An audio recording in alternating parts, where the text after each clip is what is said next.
All right, everybody, welcome to the Halloween special. This is the B2B Growth Lab. Zach and I are here hanging out today. We are talking about playbooks for long sales cycles. Boy, do I have a lot to say about that stuff. But really, we want to kind of talk our way through how complex multi-month deals don't close on hope alone. And they also don't close on just relentless follow-up. I'm not saying don't follow up. I am saying do, but you need a plan, you need a purpose, you need reasons to check back in. And I think that's what we're here to break down today is how to make sure that you're designing a playbook that will align your team, build confidence, keep you and your buyers clear on what the path is, and really understand that there are core elements that make this stuff happen, that there's documentation that you should have and decision stages that you should be able to measure and milestones you should be able to see really clearly. And then if it's well designed, the whole process is a collaboration with your buyer, right? You're not just passing them around like a baton at a relay race. And how to build accountability into the entire process. Those are really the main touch points for me. Yeah, anything you want to start off with here, Zach? Yeah, I really like how you touched on accountability. I was actually just reading a LinkedIn post and it irked me, and so I'm gonna bring it up. I will spare the names of the writer to protect their innocence. But they basically were hinting at this idea that, everything that I do is brilliant and everything. It's like, no, you are not perfect. You're not God's gift to business, and you need to be held accountable. And you also need to help hold others accountable to what they say they're going to do. And that's what follow-ups are all about. It's about me holding myself accountable and them holding and me holding them accountable and them holding me accountable. This sort of back and forth of accountability. 100%. That is such a critical component, because as much as I love automation and I love putting processes in place, and I'm a big believer in enhancing them with AI, all this stuff revolves around a human. And humans are doing the selling and humans are doing the buying. And I think that's something that gets lost in a lot of people's understanding. This week was the week of proposals, right? I can start with that. It's just where we are in our cycles right now, and more proposals went out in the last 7 to 10 days than the previous 7 weeks. And inside of that, we're looking at a very meticulous, like, what's the number one problem we're trying to solve for them? What's the number one concern they have about solving this problem? Because it's often not the problem itself, it's a cause and effect relationship to it. And that's such a different conversation than the conversation of, hey, when we first met, you didn't seem to understand that between leads and sales is conversion. That was non-existent in your business. And we've gone back and forth about it to the point that you understand that it's completely missing. And here's how we think you should solve it, right? Because at the core, that's what we came up with in the discovery process. I'm thinking of a particular client with a particular proposal. But when the proposal went out, it circled back to their concerns, not what we discovered, right? It circled back to how we're going to solve for their concerns and address the number one problem that they said, we care most about this, not implement the system that we saw was completely missing. right? And this is a big thing of what I'd say triage is, right? And until you close that first sale, it's all triage. And in my opinion, it's still triage after that first sale for the next 90 days. Keep circling So back.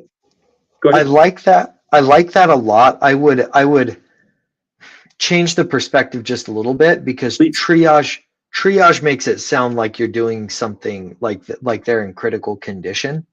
Right. I would say more like maintenance, right? Okay. And the reason I would say maintenance is because my perspective, and obviously it's okay if we have different perspectives, but Yeah. the way that I look at it is they have an outcome that they're trying to create. And Yes. so part of that follow-up, particularly post-sale, is to just say, hey, I know you had this outcome you were trying to create. Are we still your number one go-to to create that outcome? Are we still doing a good job to make sure that that outcome is being created? Right? Yeah. Like, that to me is really what we're trying to do with that post-sale follow-up. And with that pre-sale follow-up, what we're trying to do is say, hey, I know that you've got a lot of different options that you're weighing to help you create that outcome. Just curious if we're still on the list. Curious if you had questions that we could answer to help you, really clarify this and solidify in your mind if we're the right tool for the job or not. Mhm. That's why I say it's maintenance, but maybe even discovery is a better word for it. Just like this constant rediscovery of your clients and the tools that they're weighing and evaluating you against. Because that's the goal. Ongoing use is really just, hey, I have this same problem that keeps coming up in my life over and over and over again, and this is the tool that I go to for it. I have a stain on my shirt, so I'm going to go to OxyClean, or I'm going to go to this or that or the other. So Mhm. Yeah, absolutely. I guess just to clarify that, because I think it's a good digression. It's a very positive thing to focus on. The way I'm labeling triage is you have to serve both circumstances. And what I mean by that is, in a critical situation, somebody will walk into a urgent care center and they'll say, my knee hurts. And then the nurse who's attending them is like, cool, let's take a look at that knee and the place where blood's leaking out of your neck, because we want to address this, right? And you don't say, forget about your knee, but you keep on addressing the knee while bandaging the neck, right? So I like that, and the thing that strikes me about that is that you're essentially just looking for upsell opportunities, but the upsell opportunities, like the guy genuinely had a gash in his neck, so he needed that bandage. It Yeah. wasn't like, hey, you're in perfect health, but let me convince you otherwise. Yeah. And I think that that's something that a lot of people fall into the trap of when it Yeah. comes to these follow-ups and these add-on sales, is that they convince people that they have a headache, and then they convince them that it's a migraine, when the fact of the matter is it's neither. Right. They're just perfectly fine. Or And when you do dehydrated, that, yeah, right? You can get a headache from being dehydrated, and you don't need the pills and the compress and the head mask and the cold plunge. right. Yeah. And so to me, it's like, that's a recipe for high customer turnover. It's a recipe for completely destroying your brand reputation Yeah. in the market, and as an individual, destroying your own individual reputation as well. Absolutely. Yeah, that's very well said. It's let me put the whole thing back on the plate in a different way, right? Because we have internal language and external language, and as we grow Yeah. up, we even learn to separate our thoughts from the things we actually say, right? And Mhm. so, with the way that we focus on businesses, we work as specialists in what we call the startup to scale phase, right? And when you like look at all the literature and all that kind of stuff, they basically say that, you know, somewhere from 0 to 10 million, you are in startup. The fact remains that most of the companies we get into between 2 and 20 million are all in startup because of their lack of operations, systems, processes, right? And so we know that, but we don't tell them that. We don't say you're a startup, because some of them have been around for a decade and they don't feel like a startup. Some of them are at 12 million and they don't feel like a startup. Some of them are, and so by their definition, they're in the scalability space as much as operationally, it's like, oh, here's a bleeding neck. And go ahead. So the thing that I was speaking about in the pre-transaction process, right, and having a playbook that's about that is really making sure, and it's just my opinion, that you make sure you're addressing their pain point in every delivery of communication. Exactly. Here's how we're going to scale you. Here's your scaling plan. Here's your scaling steps, because of course you're a scaling business. And you keep the inside voice of like, this is a startup because they lack 9 things that would make them scalable out of the conversation, out of the pitch deck, off the slideshow. I like that a lot, and I'm going to connect 2 dots that you just brought up. Yeah. So the dots that connect for me are, one, you mentioned all of the stuff that you're doing in the pre-sale to make sure that you can actually help deliver that outcome. Mm-hmm. And then the size of the company really determining whether or not they're a startup. I personally like Steve Blank's definition of a startup, which is a business in search of a scalable business model. So under that definition, I mean, even Uber technically is a startup right now. Yes. Because they are operating at a loss. Now, some people say it's all accounting mumbo jumbo.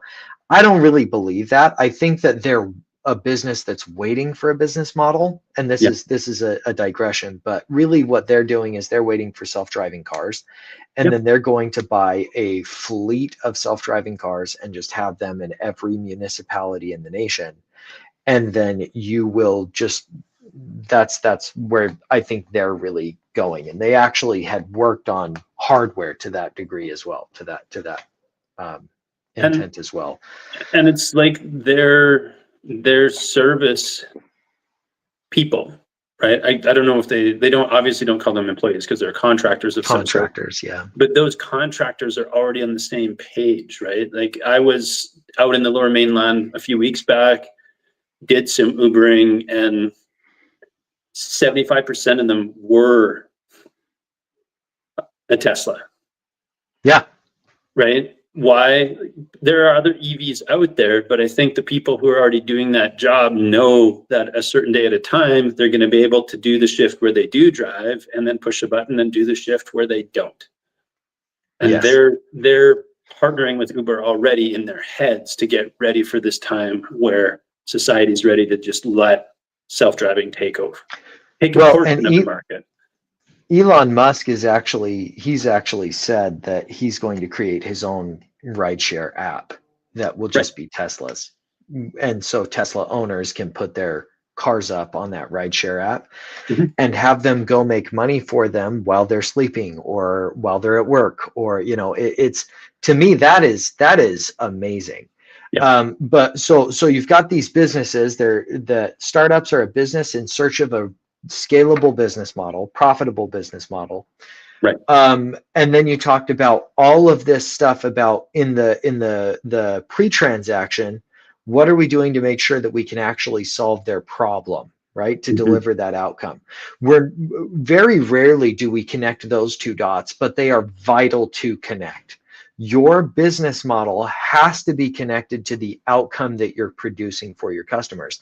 And way too many businesses don't connect those dots, right? Yes. I'll give you an example. I was talking with a prospect a couple of weeks ago, and we were talking about all of this stuff that they were doing, talking about their software, talking about all of the cool things that it could do.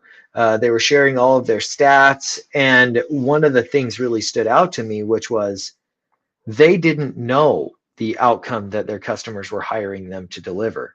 They had something that they were selling regardless of what the customer actually wanted. And as a result, their business model was not scalable because it was built around what they were selling, not what the customer was actually buying. Right. And that distinction is really, really important. And I think it's something that a lot of businesses miss. And all of this pre-ticket stuff, the pre-transaction stuff that we're doing has to be intimately connected with discovering that outcome and making sure that the business can deliver it profitably and efficiently so that they can scale. Which is where my mind was, because this morning was our go-ahead on a proposal. And, you know, I've mentioned this several times in the past. We partner really well with fractionals. In this case, it's a fractional whose specialty is product development and launch. And so out of all the stuff that we normally build in the RevOps, et cetera, the only thing we're looking at right now is all the feedback, right? Like that's her number one concern. And that's what came up in the proposal. She's like, I don't know if this RevOps stuff applies, or it's like, only because of the data. You're right, you're pre-revenue. You're going to launch an app into beta and get customer-centric data back in. And the reason it says revenue is because the revenue architecture model, because nobody wrote a book or talks about the data model, because it's boring, right? People want to talk about revenue, they're interested in revenue, but you can't get the revenue without the data. Right. But we had to like reconvene just to make sure we were both there in the meeting for the right reason and moving the thing forward. And that's, you know, this is a product developer, like she thinks clearly about the communication to the end user and wanted to have that super clear before we walked through the proposal together and got the yes to actually go into work phase with them. And so it was just my experience of that whole process of like, what's the number one reason why they're there in the first place? Right? Because she's like, all this growth stuff is nice, but that's not what we're here for. And it's like, yes, but it is what will make growth feasible. Plus give you the thing that you want, which is all that information about the product.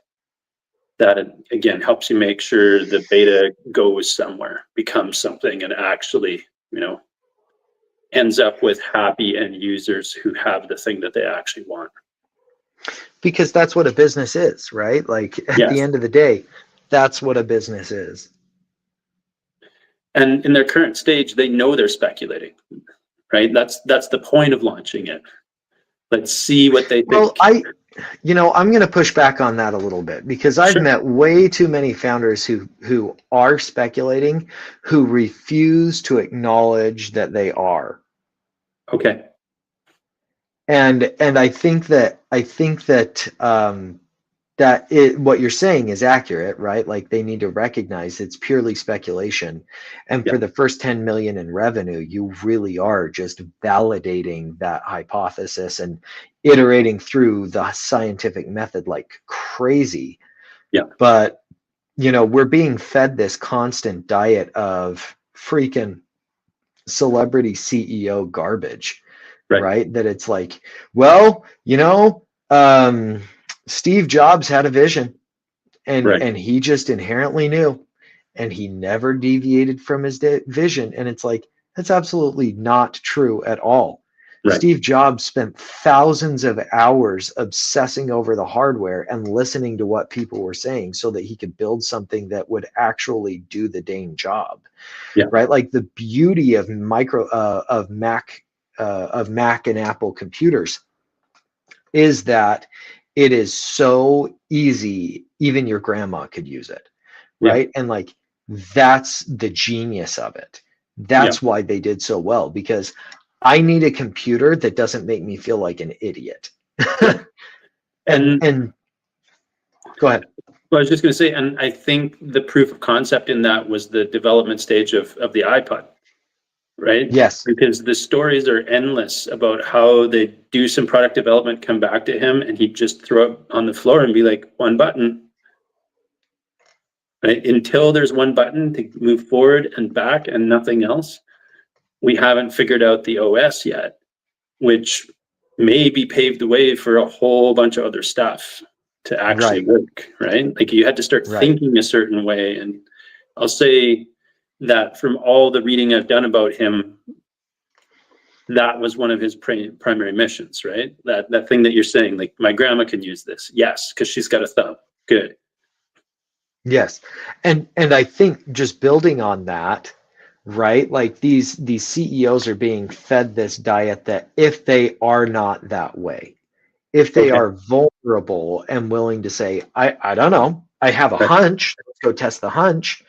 If they're willing to say that somehow they're not a good leader. And Right. nothing could be farther from the truth. Very well Because said. the truth is good leaders are good listeners. Yeah.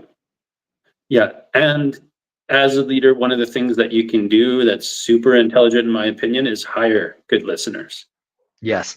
right? Like all of the stuff that we're doing is with the product development expert.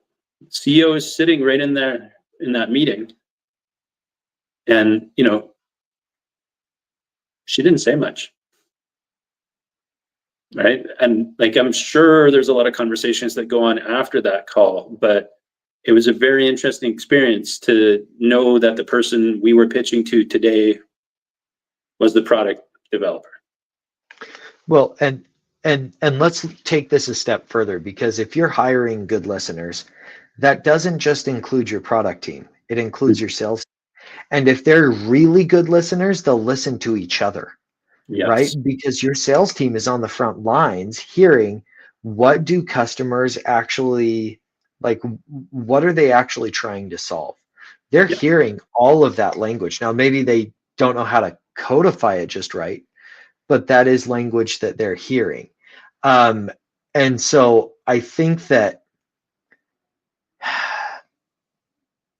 hiring good listeners is a stroke of genius as long as they know how to listen to the customer and listen to each other and take that data and use it to further a goal.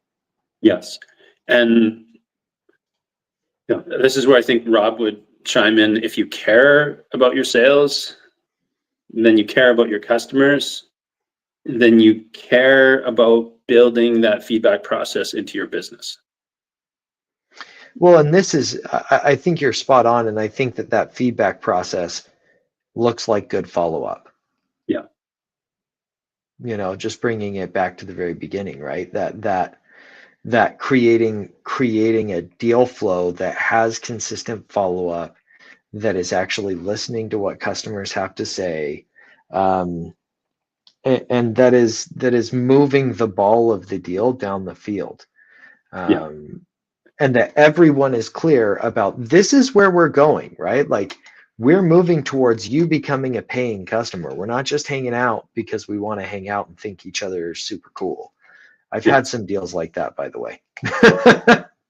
I believe you. Yeah. Yeah, I absolutely believe you. And another way I'd say it is all of this stuff actually helps create the foundation that leads to scalability. Right? For me, my languaging around it, like you have to have a revenue model. What's that mean? We have this thing. What's it do? Give people 10 times a return on what they're spending on it. Like that's your baseline. And then what? We have data. Data of what? These people saying they did get this value from it. Right? And you learn that either the value is what you thought it was, or something else, or everything in between. But when you have those things, then you can start doing math, right? We're able to give this much value to people and recoup in this way, which means we have a viable business, and then you can start operating one.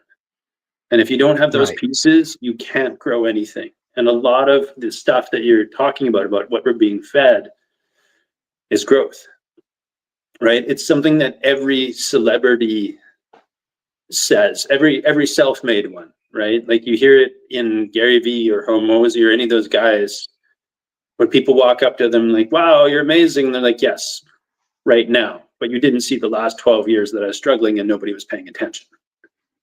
Yes. Right. And that's, Yeah. those are all those steps. We only see them in growth.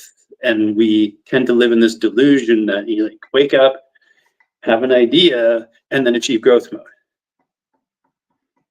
Right. Without any of these foundational pieces. And I think that's another common misunderstanding. I think it is a common misunderstanding. And I think it's because we're fed a steady diet of that, right? Yep. Like we're not, the media doesn't feature, you know, Stan down the street who's run the same company, you know, for 15 years, but it hasn't really gone anywhere. It's just kind of stayed where he's able to provide for him, maybe 2 or 3 other employees.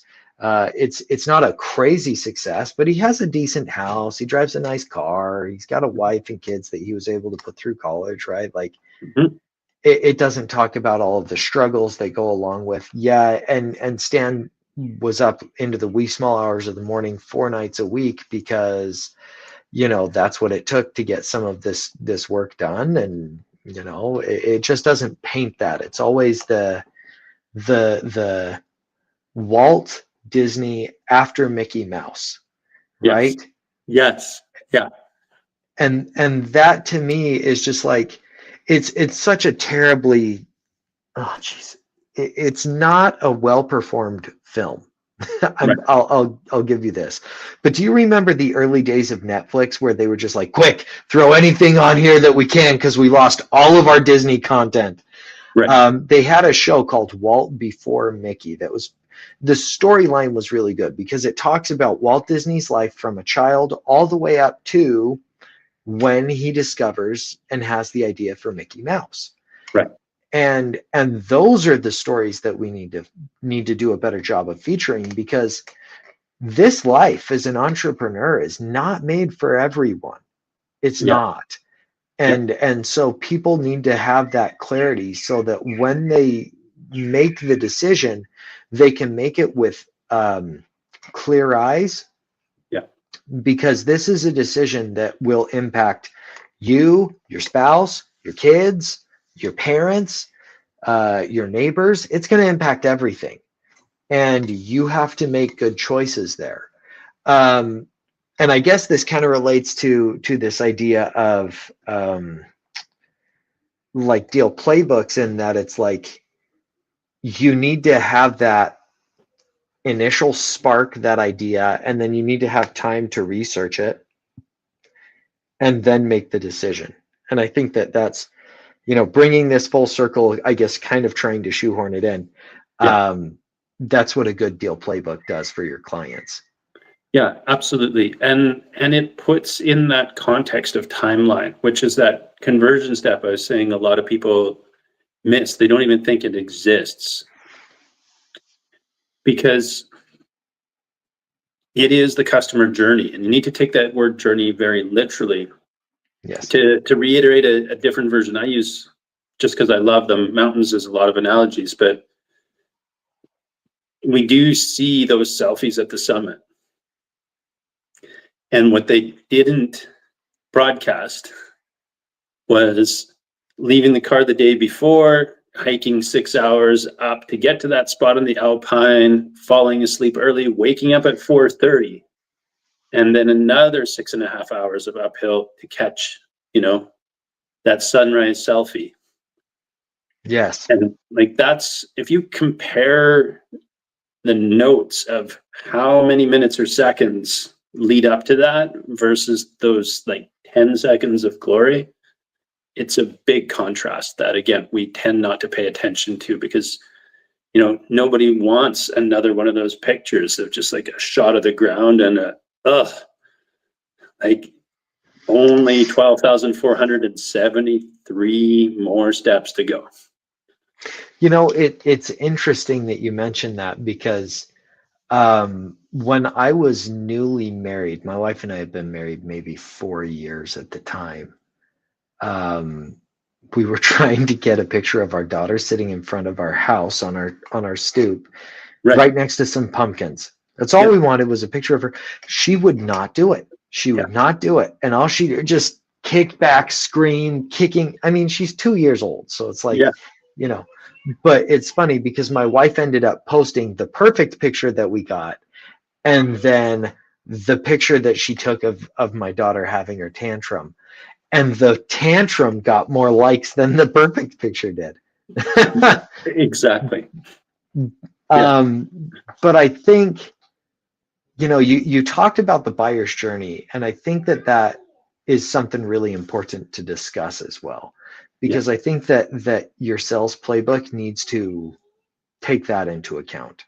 It must address it. And in fact, it isn't a playbook if it doesn't focus on it.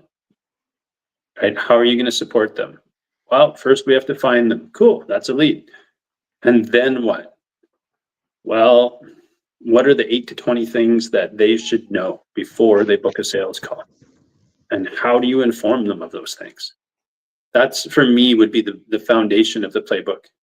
And if you start there, you have a hope of getting that lead sales qualified, right? They actually want to be on that call. They're actually not there just because somebody relentlessly followed up and they felt bad saying, take me off your list, never talk to me again, or any of those things. And they're like, thank you so much. I'm here because I want to be here and I'm ready to take the next step. Yes. And I think that is vital, right? Because a lot of people are just looky-loos. They're just tire kickers. And I love that you distinguished between a lead, a marketing qualified lead, and a sales qualified lead, because those are all really important too. Yeah. If we can't differentiate them, then we waste our time on advertising and marketing to the wrong people. But the thing that really stood out to me about what you said was this idea of just making sure that we're connecting with those people at the right time and in the right place, and filtering out the people who aren't that sales qualified lead. Yeah. Getting to the know as quickly as possible. And I think that needs to be part of that deal playbook, because if someone, to me, there are like 6 stages in a customer or a buyer life cycle or journey. And the first one is like the struggling moment, right? The moment that they realize, oh shoot, this pocket knife just isn't working to help me anymore. I need to look for another option. And when they do that, they instantly go into what's called passive looking, where they're looking around. They're not really investing any time, money, or energy into the solution. Eventually, they reach another moment that sort of snaps everything into focus, and they realize, I need to solve this problem. So they get into active looking, where they're actually investing time, money, and energy, or energy into solving this problem. Yeah.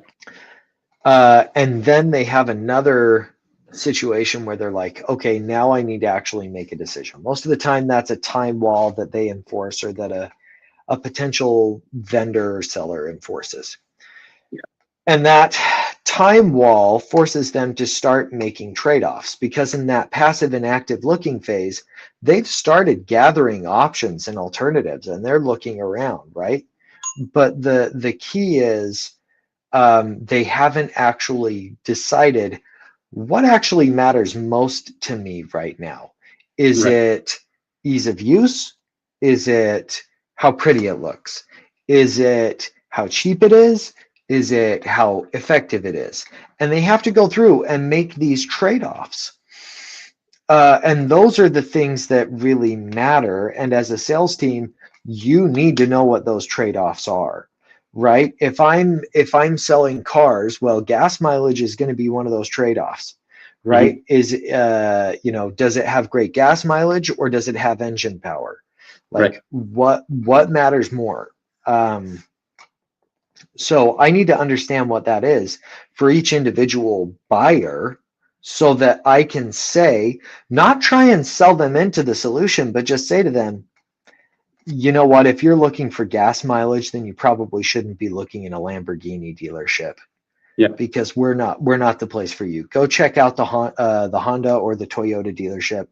They have great hybrid models. You can check out the Tesla, which has great gas mileage or energy usage as well. Hmm. You know, so but helping them go through it. Then you have the decision, they make the decision, and then they start using it. That's the onboarding phase where they get that first use. And then they have the ongoing phase, which is where they're using it. Like I mentioned at the beginning of the call, they're using it every time that problem comes up again and again and again. Yeah. And if we don't understand that buyer journey intimately for our buyer, then we just drastically we cut ourselves off at the knees basically and make it very, very difficult to solve that problem for our customers. Absolutely. You're reminding me of a data scrape we did for a client years ago. And they were, related to the EV market. And it was interesting how, the founder had it mapped out in his brain. And of course, like, especially at that time, like the brand was Tesla, right? So who are your customers? They own a Tesla. Are you sure? They own a Tesla. Like, it was just so clear to him. Then we went out and pulled the data, and the most celebratory, engaged, exciting people in the electric vehicle owners culture drove a Nissan Leaf. And they're like Wow.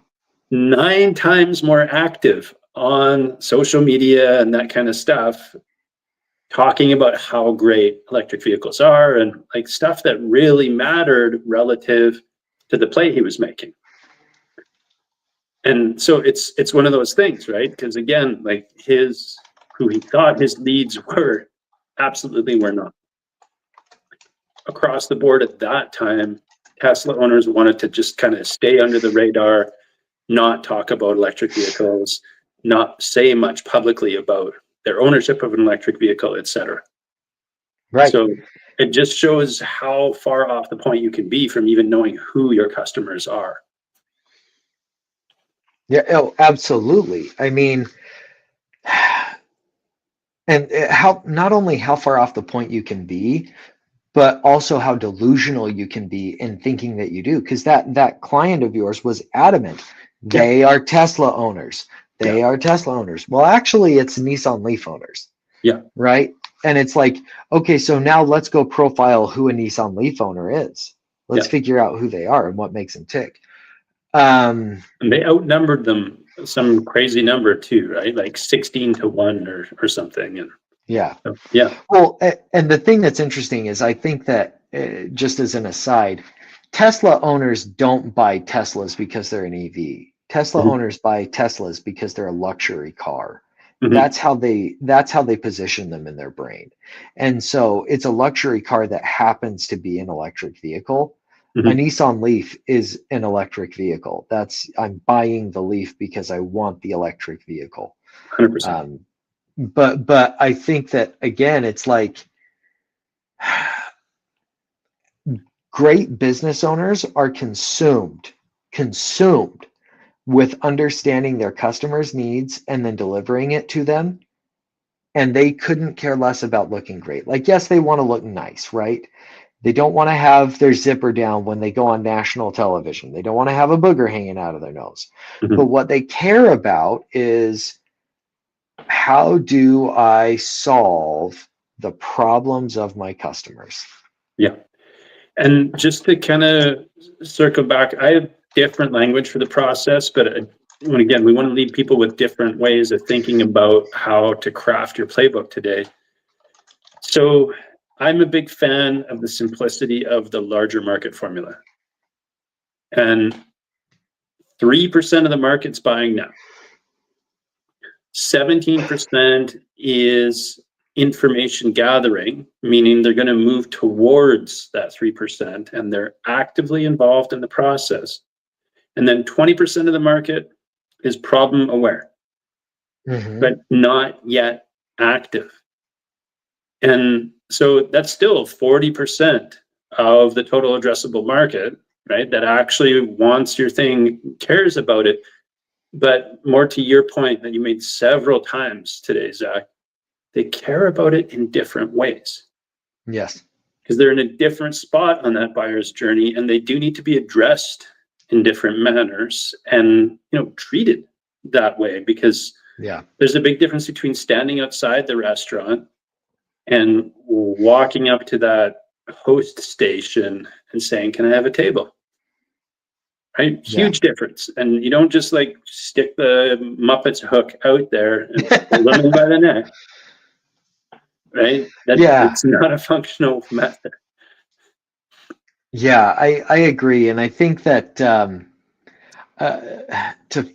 take that a little further, there's even a difference between sitting at home and thinking I'm hungry. Yeah. And standing outside of the restaurant and then walking up to the host table, right? Those are different levels. And one of the things that's key about this difference is the level of pain your customer is experiencing in that moment. Absolutely. Right?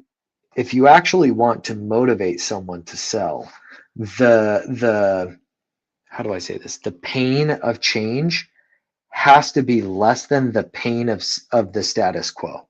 Yes. Yeah, that's very well said. And you can measure that in increments. And when you do, you can inform that buyer's journey, that pre-transaction customer journey. And that's foundationally how I'd start to look at building your playbook. Because every cycle should be a long sales cycle when you map it out, and then streamlined enough that the people who are in that 3% can move as fast as they want through it when they're ready. Right. And one thing that I would add to that is that the other part is, if you interviewed 15 of your customers, right, and just talk to them, you'd start getting a picture of what was the pain that moved you through, what were the triggers that moved you through. And part of that deal playbook has to be taking your thumb, and this sounds mean, but it is sales, taking your thumb and pushing it on that pain point and saying, "Gee, this is really painful, isn't it? This really hurts, doesn't it?" Yeah. Helping them see that the pain that they're experiencing right now isn't going to go away. Yeah. Right? And that it's actually greater than the pain of change. Right. And I think that looks different at every step of the buyer's journey that someone is going through. If they're in the passive looking phase, it's not really painful for them yet. They're experiencing some pain, but it's I'll give you an example. I had a car that it was doing okay, but we could kind of tell it was on its last legs. It was just problem after problem after problem, but because it wasn't urgent, my wife and I didn't go buy a new car. You know what would have really helped me feel more urgency to buy a new car? If you want to sell that car now, you'll probably get greater resale value than if you tried to sell it as a car that won't move sitting in front of your house. Right. And just needled on that. Or, I can't imagine how it would feel to be a husband who, you're sitting there on the side of the road, your wife and kids are in the car, you're 200 miles from home, and you don't know how to fix this car, and everybody's trying to get to Wally's World, and you're stuck. Yeah. Right? All of these different things, you can push on that and move people from one phase of that buyer's journey to the next. And that should be included in your marketing playbook and in your sales playbook as well. Yeah. And to wrap that informed by those customers that you did the research with. right? Like that, those interviews that you talked about, that's the best place to get that stuff. Don't make it up. Talk to them, get it, and pull it in, because those concerns are the real legitimate ones that, again, Exactly. yeah, And I think there is nowhere where this could have been more effectively used than Victoria's Secret. right. Because Victoria's Secret, a couple of years ago, 2020, they had a social media influencer basically take them to task because they were depicting sexuality through the male gaze. Mhm. And so what did they do? They completely jettisoned anything sexy about their brand. Yeah. And they also completely jettisoned $1.5 billion in sales. Right. And so if they had just simply gone to 15 different stores, I mean, it's a multi-billion dollar brand. This would have been a piece of cake. 15 Yeah. different stores, interviewed 15 different customers from each store. What they would have found is, and obviously I haven't done the work, but this to me is common sense. Women were buying Victoria's Secret to feel confident and sexy in their own skin. Mhm. You can tell the story of someone who feels confident and sexy in their own skin. You can get that information from those stories. You can from those interviews, and then you can use them to come up with a variation on that same story 100 different times. Yeah. And there is your marketing fodder for the next 100 weeks, right? Yes. Like, and that's what we're talking about here. But Victoria's Secret didn't do that, and now they're stuck trying to replay old playbooks that don't work because they're not actually saying to the customer, "We care about you. We want to hear what you have to say." So instead, they're bringing back old Victoria's Secret angels. They got rid of the fashion show. They brought the fashion show back, and it was super weird. Then they got rid of that one, and then they brought it back the way that it used to be. But they brought back a bunch of old people to be in the show. Like it's a complete mess. Yeah. And all they had to do was say, "Hey, I'd sure like to know what you use us for," and then Yeah. start telling those stories. Perfect. That's a great way to wrap it up.